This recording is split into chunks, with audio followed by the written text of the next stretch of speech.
Today we're picking up our study of Deuteronomy, and we're jumping to the end of Deuteronomy in chapter 30 and 31.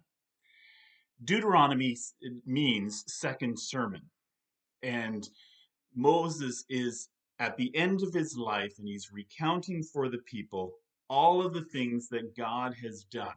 He's repeating to a new generation everything that has happened in the past 40 years. Some of the younger people who would probably be now less than 60 because they had to be under the age of 20 when they exited Egypt. And it's been 40 years since they, so everybody, the oldest people would be less than 60. They'd all died off except for three men, Joshua, Caleb, and Moses.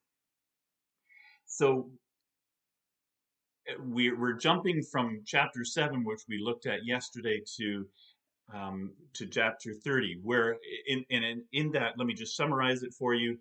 It's repeating everything that Moses had already instructed the people, the previous generation, the people of God.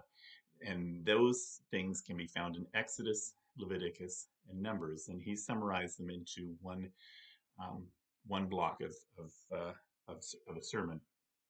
So we pick up at verse 31, and here we have again Moses coming to the end of his sermon, and he's recounting and summarizing everything that he's just said. Let me pick up our reading at chapter 30, verse 1. And when all these things come upon you, all the blessings that God gives you in the land, the blessing and the curse which I have set before you, and you call them to mind among all the nations where the Lord your God has driven you, and return to the Lord your God, you and your children, and obey his voice in all that I command you today, with all your heart and with all your soul. Then the Lord your God will restore your fortunes and have mercy on you, and he will gather you again from all the peoples where the Lord your God has scattered you. So the promise then is looking forward into the future, multiple generations into the future. When the people reject God, God will move in and discipline. God will remove them from the land. When the people of Israel break the covenant, then God will remove his blessing, remove the ability of descendants, and remove them from the land. When people lack their faith and obedience, God removes it. God is not bound by the covenant when it is broken by the people. But God, in his love, always keeps a remnant for himself, where he chooses a people to follow after him. And in that, he promises, I will work in your lives and draw you back to myself. Moses, then picking up in a little bit later, he offers a choice.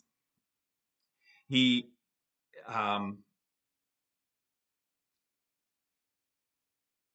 where am I? I lost my place.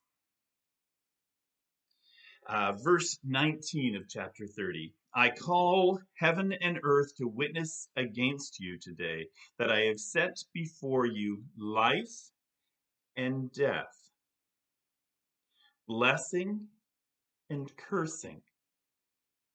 Therefore, choose life, that you and your offspring may live, loving the Lord your God, obeying his voice, and holding fast to him, for he is your life and length of days. He is your life. Paul said the same thing in Colossians, for Christ, who is your life. We cannot live independent of God. God needs to be our greatest priority. In fact, without God, there is no life. But God, to his people, offers them a choice. And as Reformed people, we kind of say, choice? We don't have a choice. And that's true. God moves in our lives in such a way so that we are compelled because we are drawn to a relationship with him. But we choose through the little things of our lives to obey or disobey. And God has a sovereign will over our lives and a sovereign knowledge a predetermined knowledge of how we are going to act, but we are given a choice, and this choice is blessing or cursing, life or death. We need to respond to the call of God in our lives through faith and obedience. Faith in the Son who saved us from our sin.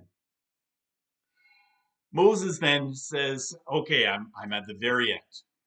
I'm 120 years old, and I'm not able to go into the promised land.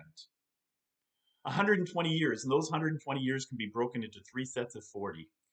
The first 40 years is when Moses is in Egypt.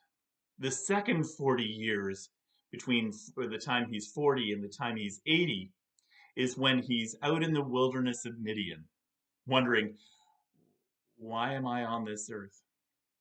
Those previous 80 years were all in preparation, leading him to the final 40 years, where he leads the people of Israel out of Egypt and through the wilderness desert. Moses didn't have an easy life. In fact, it was a very hard life. Some of it was a result of his choices. Some of it was in God's sovereign will, in the way he wanted to train him. But now, coming to the end, Moses says that I am not going to be the one who leads you into the promised land. Instead, God has chosen another. It was no surprise, I'm sure, to the people that Joshua was the one who would be chosen to lead them. Numerous times in this final finale of Moses' address, he tells the people, be strong and courageous. Do not fear or dread. It's repeated time and time again. And Joshua picks up that theme for his life, and when he begins the story of his leadership, he again is told and tells the people, be strong and courageous. It's repeated over and over again. Moses then writes the entire law. He writes it for the people, this next generation. They already had Genesis, Exodus, Leviticus, Numbers, but now he writes it all again. And then the instruction is that you're to keep this law. And every 7 years, you're going to be reading the law to the people of Israel. Joshua then is commissioned with the warning that the people will stray. Joshua is told to lead, but he's also assured that there will be those who disobey. Moses knew this full well. There were so many times where the people grumbled and complained against God and didn't follow through with God's commands. And Joshua then has the challenge when he begins his leadership in the next short while, that he instructs the people to follow after God. I want to read for you Deuteronomy chapter 31, starting to read at verse 23. And the Lord commissioned Joshua the son of Nun and said, be strong and courageous, for you shall bring the people of Israel into the land that I swore to give them. I will be with you. God promises for his people never to leave, never to forsake. That promise is carried on through generation after generation to the time where we live today. The same God who promised to be with Moses, with Joshua, and the struggles and battles that they face, that same God has promised never to leave you, never to forsake you. He calls us to be faithful in following after him. Then Moses is instructed as his final act to compose a song and teach it to the people, a hymn where they had recognized the greatness of God and sing the wonders of God. And that's in Deuteronomy chapter 31.